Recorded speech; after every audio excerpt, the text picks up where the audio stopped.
আসসালামু আলাইকুম। প্রিয় দর্শক, অন্য মঞ্চের আলাপচারিতায় আপনাদের সকলকে আমন্ত্রণ জানাচ্ছি। পুলিশের লাঠিচার্জে গণ অধিকার পরিষদের সভাপতি নুরুল হক নূর মারাত্মক আহত হয়েছেন। সেনাবাহিনী দাবি করেছে মব ভায়োলেন্সের প্রতি সরকারের জিরো টলারেন্স নীতি বাস্তবায়ন করতে গিয়ে বল প্রয়োগ করেছে তারা। অবশ্য সরকারের আইন উপদেষ্টা বলেছেন এটি বর্বরচিত হামলা। আবার নিয়োগকর্তা হাসনাত আব্দুল্লাহ উপদেষ্টারা এমন মন্তব্যকে বলছেন ভণ্ডামি। অবশ্য অন্তর্বর্তী সরকারও বিবৃতি দিয়ে বলেছে নূরের উপর হামলা হয়েছে, তবে সে হামলা কে করেছে তা জানায়নি সরকার। নূরের দলের উপর লাঠিচার্জের ঘটনার পর এমন কয়েক প্রস্থ নাটক এর মধ্যে আপনারা দেখে ফেলেছেন, কিন্তু এত শিশুসুলভ ঘটনার ভিড়ে আমরা নূরের উপর এই লাঠিচার্জের ঘটনাকে একটু তলিয়ে দেখতে চাই, কিছু প্রশ্ন তুলে ধরতে চাই, খুঁজতে চাই সেগুলোর উত্তর। এটা কি নিছকই মব ভায়োলেন্সকে দমাতে আইন শৃঙ্খলা বাহিনীর বল প্রয়োগ অ্যাকশন ছিল, নাকি মবের জনক অন্তর্বর্তী সরকারের ইমেজ উদ্ধারে নতুন কোনো নাটক, নাকি আসন ভাগাভাগি সমঝোতা বৈঠক ভেস্তে যাওয়ার পর পরিস্থিতি অস্থিতিশীল করতে সরকারের একটি পক্ষের বিশেষ আয়োজন? গত এক সপ্তাহের রাজনীতির প্রেক্ষাপট ধরে আলোচনা করলে অনেক কিছুই পরিষ্কার হয়ে যাবে। তবে পরিস্থিতি নিজের নাগালের বাইরে চলে যাচ্ছে টের পেয়ে অধ্যাপক ইউনূস আবারও রাজনৈতিক দলগুলোর সাথে বৈঠকের নাটক মঞ্চস্থ করতে যাচ্ছেন। বিস্তারিত জানতে চলুন যাওয়া যাক বিশ্লেষণে। সবশেষ খবরে জানা গেছে ঢাকা মেডিকেল কলেজ হাসপাতালে চিকিৎসাধীন গণ অধিকার পরিষদের নেতা নুরুল হক নূরের অবস্থা স্থিতিশীল। প্রথম আলোর খবরে বলা হয়েছে প্রধান উপদেষ্টা ডক্টর ইউনূস মুঠোফোনে নূরের সাথে কথা বলেছেন। সংবাদ মাধ্যমের লাইভ টেলিকাস্ট এবং সামাজিক মাধ্যমে ছড়িয়ে পড়া ভিডিও ফুটেজগুলোতে দেখা গেছে নুরুল হক নূরের উপর যখন লাঠিচার্জ করা হয় তখন তিনি ছিলেন গণ অধিকার পরিষদের অফিসের সামনে। সেখানে পুলিশ ও সেনাবাহিনীর সদস্যরা তাকে সহ তার দলের বেশ কিছু নেতাকর্মীর উপর লাঠিচার্জ করে। এই লাঠিচার্জের কারণও তুলে ধরেছে সেনাবাহিনী। আন্তঃবাহিনী জনসংযোগ পরিদপ্তর থেকে দেয়া বিবৃতিতে বলা হয়েছে 29 আগস্ট রাত আনুমানিক 8টায় রাজধানীর কাকরাইল এলাকায় দুটি রাজনৈতিক দলের নেতাকর্মীদের মধ্যে সংঘর্ষ ও ধাওয়া পাল্টা ধাওয়ার ঘটনা ঘটে। এক পর্যায়ে সংঘর্ষ বেড়ে গেলে পুলিশ সেনাবাহিনীর সহযোগিতা চায়। সেনাবাহিনী বলছে এরপর তারা বেশ কয়েকবার অনুরোধ করে শান্ত হতে, কিন্তু তা মানেনি কোনো পক্ষই, বরং তৈরি করা হয়েছে মব সন্ত্রাস। মব ভায়োলেন্সের মাধ্যমে পরিস্থিতি অশান্ত করার চেষ্টা করে বলে জানানো হয়েছে আইএসপিআর এর বিবৃতিতে। রাত 9টার দিকে মশাল মিছিল নিয়ে সহিংসতা বাড়ে, ছুড়ে ইটপাটকেল আগুন দেওয়ার চেষ্টা করে। এমন পরিস্থিতিতে জননিরাপত্তা রক্ষার্থে আইন শৃঙ্খলা বাহিনী বল প্রয়োগে বাধ্য হয়। সেনাবাহিনী বলছে এই ঘটনায় সেনাবাহিনীর 5 জন সদস্য আহত হয়েছে, কিন্তু সরকারের আইন উপদেষ্টা অধ্যাপক আসিফ নজরুল সেনাবাহিনীর বল প্রয়োগকে বলছে বর্বরচিত হামলা। প্রেস সচিবও তেমন প্রতিক্রিয়া জানিয়েছেন। অধ্যাপক ইউনূসের দপ্তর থেকে গণমাধ্যমে পাঠানো বিবৃতিতে এটাকে হামলা বলে দাবি করা হয়েছে, অথচ আইএসপিআর বিবৃতিতে বলছে যাদের উপর বল প্রয়োগ করা হয়েছিল তারা মব ভায়োলেন্স তৈরি করে পরিস্থিতি অশান্ত করার চেষ্টা করেছে। সেনাবাহিনী স্পষ্টভাবে বলছে সকল ধরনের মব ভায়োলেন্সের বিরুদ্ধে গণপ্রজাতন্ত্রী বাংলাদেশ সরকার জিরো টলারেন্স নীতি গ্রহণ করেছে। বাংলাদেশ সেনাবাহিনী সরকার এই সিদ্ধান্ত পুনর্ব্যক্ত করছে এবং জনমনে স্বস্তি ও নিরাপত্তা আনয়নে সকল ধরনের মব ভায়োলেন্সের বিরুদ্ধে কঠোর অবস্থান গ্রহণ করতে সদা প্রস্তুত রয়েছে। তাহলে কি সরকার এখন সেনাবাহিনীর বক্তব্য থেকে সরে আসছে? সেনাবাহিনীর বক্তব্য পূর্ণ অফিসিয়াল। গোপালগঞ্জে এনসিপির নেতাদের বাঁচাতে গিয়ে সাধারণ মানুষের উপর যখন সেনাবাহিনী গুলি চালিয়েছিল তখনও আইএসপিআর একই রকম একটা বিবৃতি দিয়েছিল। এর অর্থ হলো গণ অধিকার পরিষদের কর্মকাণ্ড ছিল মব ভায়োলেন্স এবং এই মব ভায়োলেন্স ঠেকানোর জন্য জিরো টলারেন্স নীতি বাস্তবায়নের অংশ হিসেবে বেধড়ক লাঠিচার্জ সরকারের নীতিরই প্রতিফলন। তবে জিরো টলারেন্স নীতিতে হেরফের আছে। গোপালগঞ্জ গিয়ে যেটি হয়ে যায় প্রাণঘাতী অস্ত্রের ব্যবহার, ঢাকা এসে সেটি হয়ে যায় লাঠিচার্জ। দুটো ক্ষেত্রেই সেনাবাহিনী সরকার আদেশই বাস্তবায়ন করেছে। তবে গোপালগঞ্জের ঘটনায় সরকারের কেউ সেনাবাহিনীর কর্মকাণ্ড নিয়ে বিরূপ মন্তব্য করেনি, নিন্দাও জানায়নি, বরং প্রশংসা করেছিল। এমনকি গুলিতে নিহত হওয়ার পরও ময়না তদন্ত না করার পক্ষেই ছিলেন সরকারের উপদেষ্টারা। কিন্তু ঢাকায় নূরের দলের উপর যখন সেনাবাহিনী সরকারের জিরো টলারেন্স নীতির বাস্তবায়ন করেছে তখন ভীষণ ব্যথিত হয়েছেন সরকারের আইন উপদেষ্টা অধ্যাপক আসিফ নজরুল। একদিন আগে তার এক সহকর্মী মুক্তিযুদ্ধের পক্ষে কথা বলায় মব সন্ত্রাসীদের হাতে নাজেহাল হলেও তিনি ছিলেন চুপ।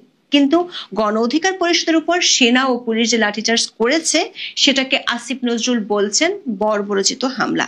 তিনি এর তীব্র নিন্দা ও প্রতিবাদ জানিয়ে নিজের ভেরিফাইড ফেসবুক পেজে পোস্টে লেখেন, ভিপি নুরুল হক নূরের উপর বর্বরচিত হামলার তীব্র নিন্দা ও প্রতিবাদ জানাচ্ছি। দর্শক, সাধারণ মানুষ হিসেবে আপনি কার কথা বিশ্বাস করবেন?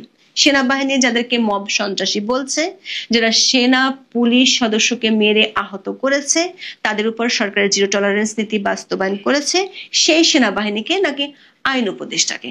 আসিফ নজরুল কিংবা অন্তর্বর্তী সরকার যারা হরে দরে বিরোধী পক্ষকে জেলে ঢুকায় আর নিজের মিত্রদের মব ভায়োলেন্সকে দেখেন প্রেসার গ্রুপ হিসেবে, তারা বলছে এটা বর্বরচিত হামলা। তাহলে সেনাবাহিনী কি মিথ্যে বলছে? সেনা ও পুলিশের উপর হামলাকে কি অধ্যাপক নজরুল কিংবা অধ্যাপক ইউনূস জায়েজ করছেন? তবে সেনাবাহিনীর লাঠিচার্জকে বর্বরচিত হামলা বলে পোস্ট দিয়ে বিপাকে পড়ছেন ডক্টর আসিফ নজরুল। তার পোস্টের মন্তব্যে কড়া সমালোচনা করছেন এনসিপির দক্ষিণাঞ্চলের সংগঠক হাসনাত আব্দুল্লাহ। আসিফ নজরুল খুব গর্বের সাথে হাসনাত আব্দুল্লাহকে তার নিয়োগকর্তা বলে পরিচয় দিয়ে থাকেন। সেই নিয়োগকর্তা হাসনাত আব্দুল্লাহ আসিফ নজরুলকে ভণ্ডামি বাদ দেওয়ার পরামর্শ দিয়েছেন। লিখেছেন, প্রতিবাদের কাজ আপনার, ভণ্ডামি বাদ দেন স্যার। আসিফ নজরুলের পোস্টে যেসব প্রতিক্রিয়া পড়ছে তার প্রায় সবগুলি ছিল এই অধ্যাপক উপদেষ্টার জন্য চরমভাবে অপমানজনক। অনেকেই তার এই প্রতিবাদকে বলেছেন কুমিরের কান্না, কেউ বলেছেন কমেডি অব দ্য ইয়ার বা বছরের সেরা জোক, কেউ কেউ প্রশ্ন করেছেন ক্লাউনগিরি আর কত স্যার। কি নিদারুণ এক সমস্যায় পড়েছেন সরকারের প্রভাবশালী ব্যক্তিরা। সেনাবাহিনীর সরকারের নীতির বাস্তবায়ন করলেও তাকে বর্বরচিত হামলা বলেছেন, তারপরও সরকারের মিত্ররা বেজায় চটেছেন। এ তো না খারকা না ঘাটকা অবস্থা, ঠিক শ্যাম রাখি না কুল রাখির মতো। দর্শক, এই কুসুম কুসুম প্রতিবাদ এবং নিয়োগকর্তা আর উপদেষ্টাদের মধ্যে এই ফেসবুকীয় ভণ্ডামির কৌশল নতুন কিছু নাই। গত এক বছরে যখন কোনো রাজনৈতিক ইস্যুতে পরিস্থিতি নিজেদের আওতার বাইরে চলে যায়, যখন সরকার ইমেজ সংকটে পড়ে, তখন এই খেলাটি চলে। গণ অধিকার পরিষদের উপর লাঠিচার্জ, তারপর আসিফ নজরুল হাসনাতদের প্রতিক্রিয়া, সেই একই কৌশল কিনা সেই প্রশ্ন উঠেছে। আবার সেনাবাহিনী যদিও দাবি করেছে তারা মব ভায়োলেন্স ঠেকানোর জন্য বল প্রয়োগ করেছে, কিন্তু সাম্প্রতিক সময়ের অনেক মব সন্ত্রাসের ঘটনায় সেনাবাহিনীকে নীরব দর্শক থাকতে দেখা গেছে। তাই সেনাবাহিনীর দাবির যৌক্তিকতা নিয়ে প্রশ্ন তুলেছেন কেউ কেউ।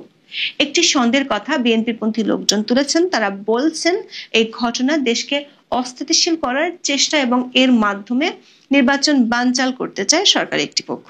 তাদের অভিযোগ, দেশ ও দেশের বাইরে থেকে সরকার এবং সরকারের ক্লোজ একটি প্রভাবশালী পক্ষ এই ঘটনার পেছনে কাজ করছে। অনুসন্ধান বলছে পক্ষটির দাবি একেবারে অমূলক নয়। সমকালের এক খবরে বলা হয়েছে, জুলাই সনদ বিষয়ে মতভিন্নতা কমিয়ে আনতে বিএনপি ও জামাতের মধ্যে একটি অনানুষ্ঠানিক বৈঠক অনুষ্ঠিত হয় গত 26শে আগস্ট। বৈঠকটি হয় মন্ত্রীপাড়ায়, কিন্তু ওই বৈঠক থেকে কোনো ইতিবাচক ফল আসেনি। বিএনপির সাথে অনানুষ্ঠানিক ওই বৈঠকের আগে জামাত ইসলামী 6টি দলকে নিয়ে বৈঠক করে। বৈঠকে নুরুল হক নূর নিজেই ছিলেন, সাথে ছিল ইসলামী আন্দোলন, NCP, Bangladesh Khelafat Majlis, AB party এবং খেলাফত মজলিস। দর্শক, খেয়াল করে দেখুন, বৈঠকটি হয়েছে 26শে আগস্ট, তবে বৈঠকে বিএনপির সাথে নেগোসিয়েশন হয়নি, মানে চাওয়া মতো আসন ভাগাভাগিতে সমঝোতা হয়নি। তারপরে 29শে আগস্ট নুরুর দল হঠাৎ করে কর্মসূচি ঘোষণা করে। সেই কর্মসূচিটি একেবারে টার্গেটেড। এই লিফলেটটি দেখুন, এখানে লেখা আছে জাতীয় পার্টি সহ ফ্যাসিস্ট আওয়ামী লীগের দোসরদের রাজনীতি নিষিদ্ধ, নিবন্ধন বাতিল ও ফেসিবাদের সাথে জড়িতদের গ্রেপ্তারের দাবিতে বিক্ষোভ মিছিল করবে গণ অধিকার পরিষদ 29শে আগস্ট বিকেল 3টায়। প্রশ্ন হলো, ওই দিন জাতীয় পার্টির কোনো কর্মসূচি ছিল না, তাহলে হঠাৎ করে কেন জাতীয় পার্টির বিরুদ্ধে কর্মসূচি দিল? কেন দলটির অফিসের উদ্দেশ্যে মশাল মিছিল করা হলো? বিএনপির একটি সূত্র বলছে বিএনপি আসন ভাগাভাগি করে সমঝোতার মাধ্যমে নির্বাচনে যেতে চায়, কিন্তু সেটি ব্যর্থ হলে বিকল্প তারা ভেবে রেখেছে। তখন একেবারে একপক্ষীয় নির্বাচন দলটি করতে চায় না, বরং জাতীয় পার্টিকে নির্বাচন করার সুযোগ দিতে চায়। সে খবর পৌঁছে গেছে জামাত এনসিপির কাছে। আর তারপরে একদিন আগে 29শে আগস্টের কর্মসূচি ঘোষণা করে নূরের দল।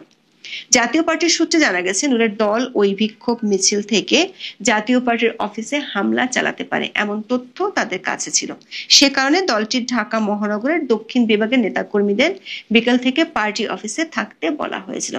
তার মানে মব ভায়োলেন্সের মাধ্যমে জাতীয় পার্টি অফিসে হামলা চালানোর যে তথ্য আমরা আইএসপিআর এর বিবৃতিতে পাই, সেটির সত্যতা পাওয়া যাচ্ছে।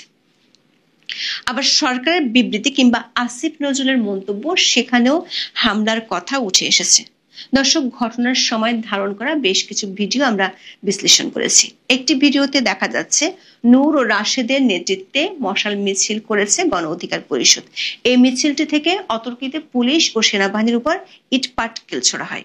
এরপর আইন শৃঙ্খলা বাহিনী ধাওয়া দেয়। ধাওয়া খেয়ে গণ অধিকার পরিষদের অফিসটির ভবনের নিচে চলে আসে নেতাকর্মীরা। সেখানে আগে থেকে কিছু নেতাকর্মী নিয়েছিলেন নূর। এ সময় তাকে বলতে শোনা যায়, কেন অন্যরা চলে আসেনি, কেন তারা ঢিল ছুটছে।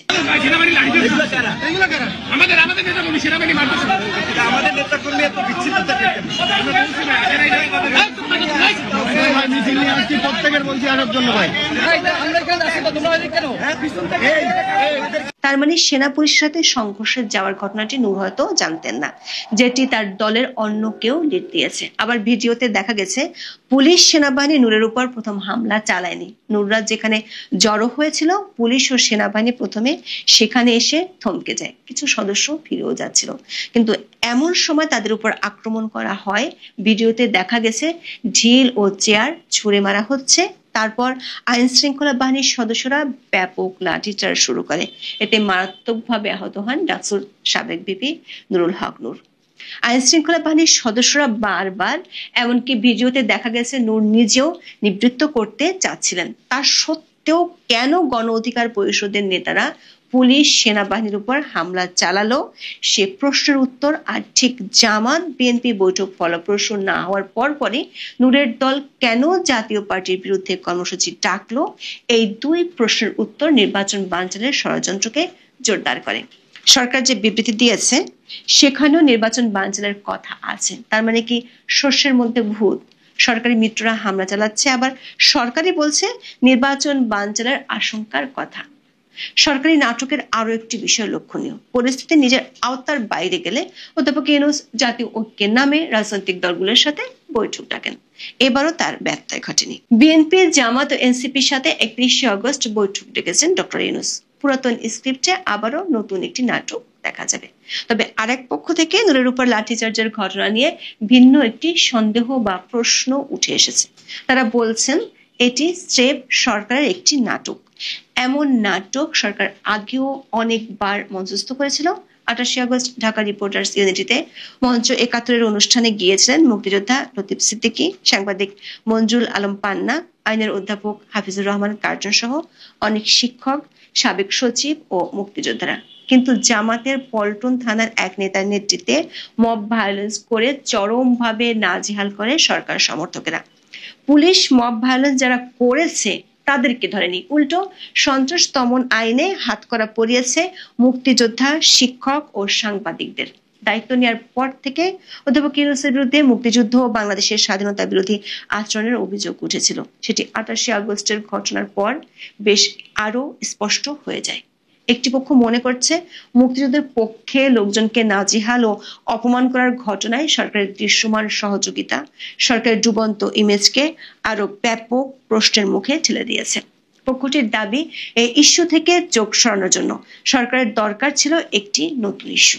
সেটির জন্যই 28শে আগস্ট বিকেলে নূরের দল কর্মসূচির ডাকে উদ্দেশ্য ছিল জাতীয় পার্টি অফিসে হামলা চালিয়ে নতুন পরিস্থিতি তৈরি করা।